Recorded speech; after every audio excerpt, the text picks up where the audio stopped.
zaidi ya mwezi sasa hatusagi, na kila mmoja ana karasha, ana mawe, amezalisha, ana madeni, ana kila kitu, anataka umeme, hapati umeme. Tunatamani mkuu wa mkoa ukasimame kwa kutazama nyuso za watu, mateso tunayopitia kupitia tatizo la umeme, lakini pia likapate ufumbuzi ambao hautakuwa na shida nyingine tena ya umeme, ili wakaweze kufanya kazi zao kwa uhuru, lakini pia wapate kipato chao. Matumaini yao yote yapo kwenye kauli ya mkuu wa mkoa. Hivyo Mheshimiwa mkuu wa mkoa, kwa heshima zote ni kuombe na ni kwa niaba ya wachimbaji wenzangu, leo tunataka tiba kutoka kwako Mheshimiwa mkuu wa mkoa. Upande wa umeme, kwa sababu ndio kitu ambacho kina gharama kubwa sana ya uendeshaji hapa kwetu. Tuna gharama ya umeme pamoja na mafuta, mpaka imetugharimu sasa kununua gari la kuleta mafuta kutoka Dar es Salaam, kwa sababu kwa siku tunatumia takriban lita 3000 za mafuta kwa siku moja, ukijumuisha majenereta pamoja na mitambo tulionayo. Changamoto nyingine ni kuungua kwa vifaa pale ambapo umeme unakuwa unarudi ukiwa mkubwa, ama umeme kupungua voltage. Umeme unapopungua volti inaleta changamoto kuunguza mota. Mradi wa Njelenje unatumia gharama kubwa sana kupeleka umeme katika eneo hilo la mradi pasipo kurudishiwa gharama zozote. Tumetumia takriban shilingi milioni 350 kupeleka umeme kule. Na ukiangalia gharama tunazotumia kulipa TANESCO kila siku, tunaona kama vile wenzetu hawatusapoti, kwa sababu hatujawahi kukatiwa umeme kwa kushindwa kulipa bili au kuchelewa kulipa bili ya umeme. Kwa hivyo naomba Mheshimiwa mkuu wa mkoa, kamati yako au ofisi yako ilichukua jambo hili, sisi kama kampuni TANESCO ituangalie au itufikirie kwa upande wa gharama tulizotumia kupeleka umeme ule kule. Kwetu sisi hiyo tunaona kama hatujatendewa haki. Tunaomba TANESCO iliangalie, itusaidie hata kwenye kuturudishia polepole kwenye gharama ambazo tunalipa kila mwezi za umeme, kwa sababu kila mwezi tunalipa zaidi ya milioni 50.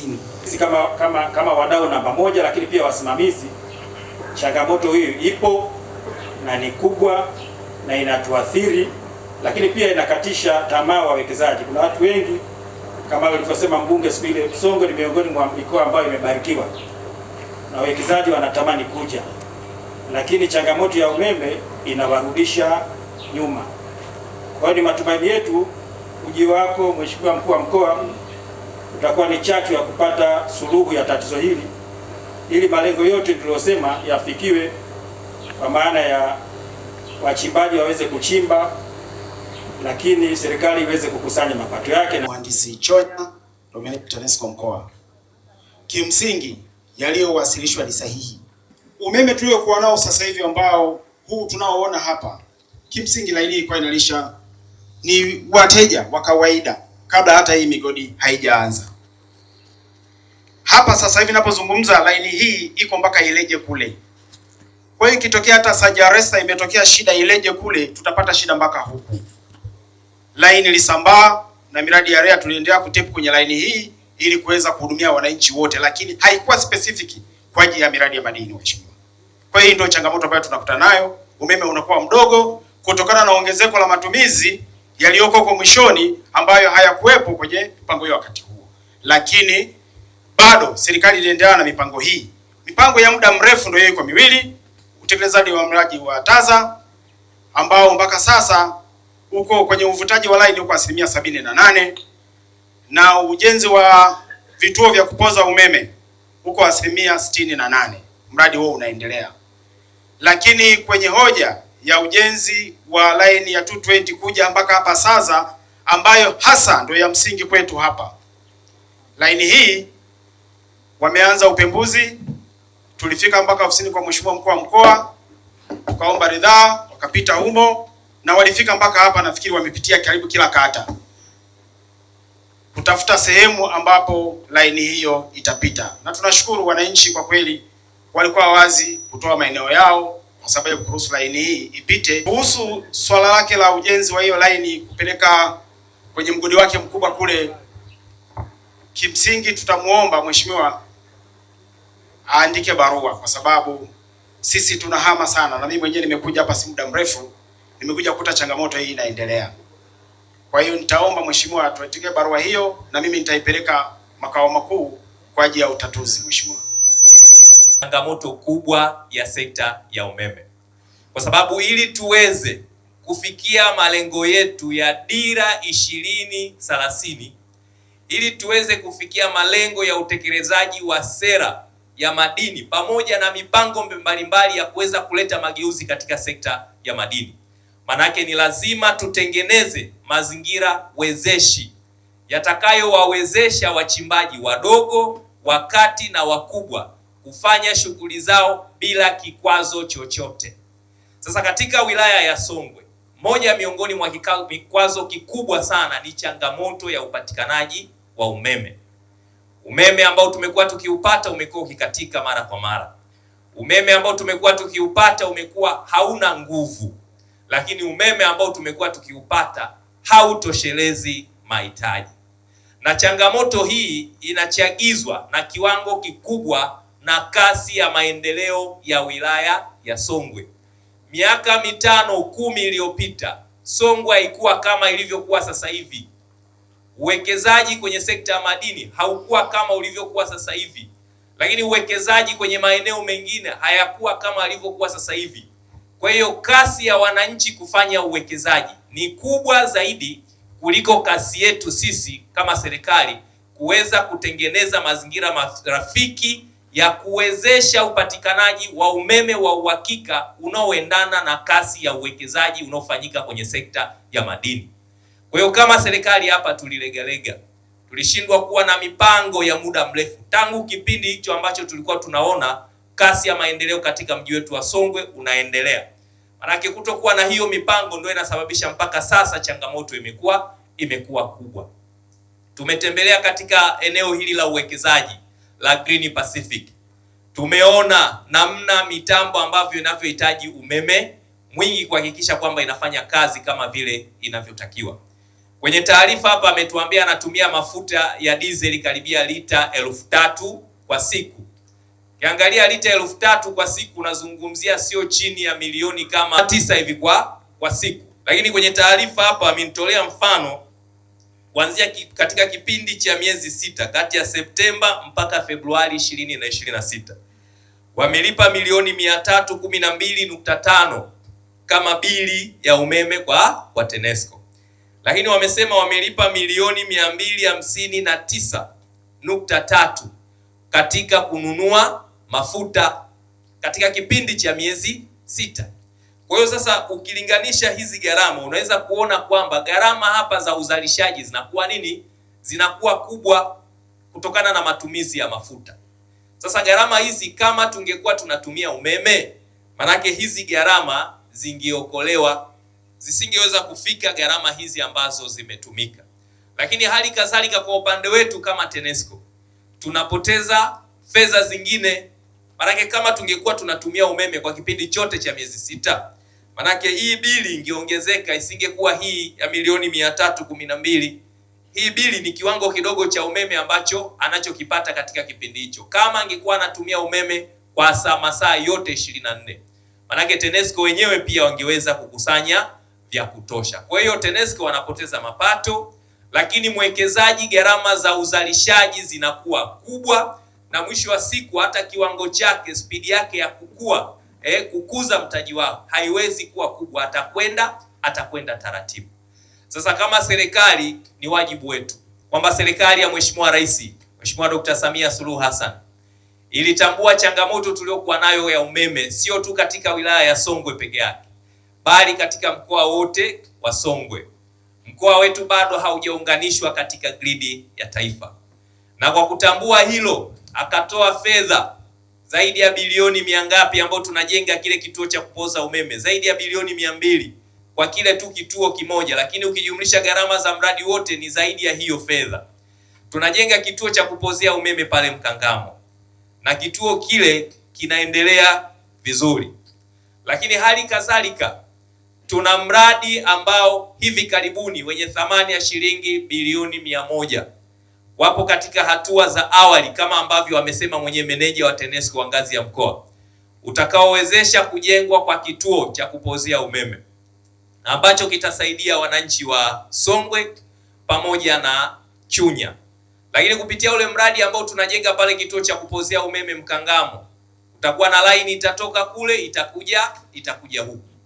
Lakini wakati tunajiandaa kuja hapa, kuja kutembelea katika maeneo haya ya migodi kwa lengo la kuweza kusikia changamoto zenu na kujionea hali halisi ya changamoto ya umeme ambayo inaathiri uzalishaji na shughuli za uendeshaji za uchimbaji wa madini, nilikaa na watu wangu wa TANESCO ambao kuna meneja wa mkoa lakini pia na wengine maafisa kutoka makao makuu. Nikawauliza kuhusiana na hii changamoto, wakaniambia mipango hiyo yote.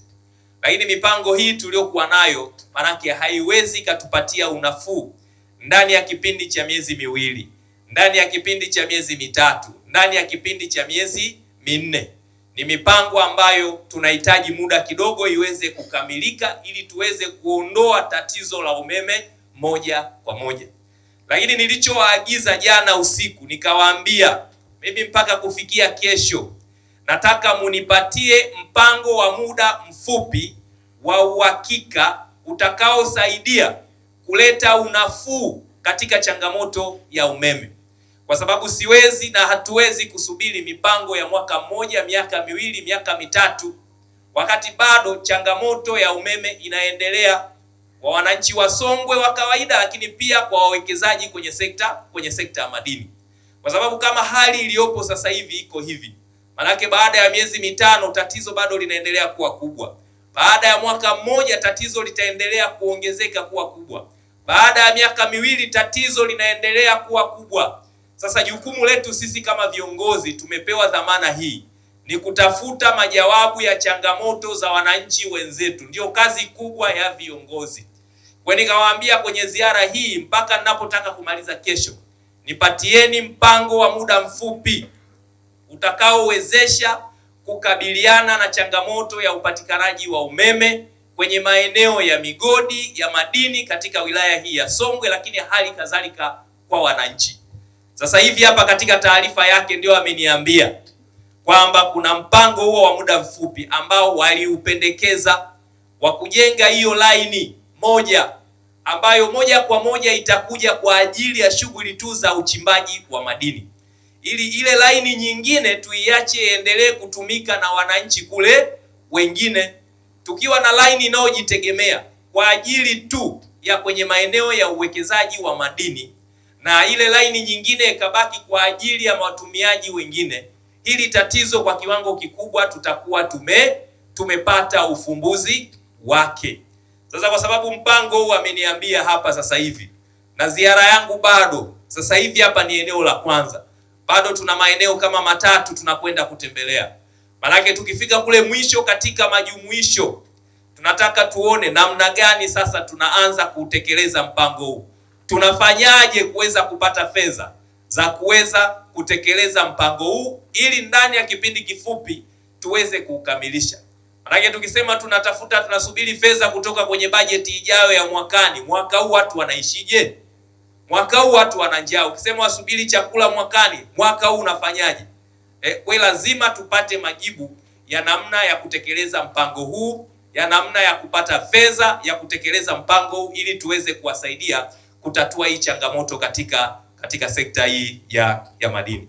Kwa ndugu zangu, ninachotaka kuwaambia kwamba changamoto yenu nimeisikia, kilio chenu nimekisikia, lakini tatizo lenu nimelisikia, na changamoto zenu, matatizo yenu ndo matatizo yetu pia, kwa sababu nyinyi mkipata matatizo sisi hatulali usingizi. Mkiwa na changamoto sisi hatuwezi kuwa na tabasamu, kwa sababu ili tuweze kuitwa viongozi manake lazima uwe na wafuasi ambao unawaongoza. Sasa kama wafuasi wenyewe hawana amani, wafuasi wenyewe hawana uhakika wa shughuli zao, inakuwaje sisi tuwe na tabasamu, tufurahi, tuendelee kutembea kupiga mkanda nje kama anavyosema Mheshimiwa Waziri Mkuu, wakati wachimbaji wadogo, wachimbaji wa kati hawana uhakika wa kupata umeme? Hilo haliwezekani. Kwa hiyo changamoto hizo tumezisikia. Ninachowaomba na libeba, na leo hii kabla sijamaliza ziara nitakaa na wataalamu wangu tuweze kuchakata namna ya kuweza kupata hizi fedha bilioni 5, tuweze kujenga hiyo laini ili tuweze kuwaondolea hili tatizo ndani ya muda mfupi, wakati tunasubiri ile mipango ya muda mrefu ambayo inatekelezwa chini ya serikali yetu. Ametoka kutuambia hapa kwamba amejenga line ya kilomita kama mia ngapi? Kilomita 17. Ametumia milioni 350. Kwa tunakaa pamoja, sawa, umetumia hizi gharama. Sisi serikali tunawajibikaje katika kuwasaidia wawekezaji? Kwa sababu ni jukumu letu sisi kujenga hiyo line.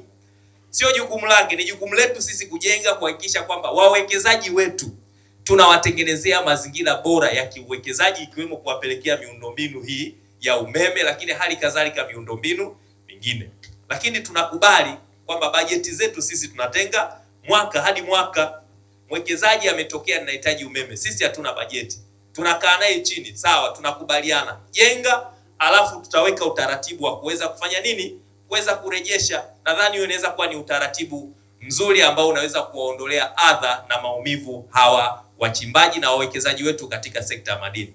Sasa kwa sababu jambo hili umesema umelichukua, basi lichukue na mimi nitalifuatilia mpaka tuweze kupata majibu, lakini pia tutazungumza na mkurugenzi wa TANESCO na mheshimiwa waziri, kwa sababu baada ya kupokea ule mpango wenu wa kutatua changamoto ya umeme, mpango wa muda mfupi, tumekubaliana baada ya kutoka kwenye hii ziara tutaomba appointment, tutakutana na mheshimiwa waziri wa nishati, lakini tutakutana pia na mkurugenzi, wote kwa pamoja tuzungumze juu ya ajenda ya kutatua tatizo la umeme ndani ya muda mfupi katika wilaya hii ya Songwe, ukiachilia mbali ile miradi ya muda mrefu, kwa sababu hao wananchi wanataka majibu ya muda mfupi.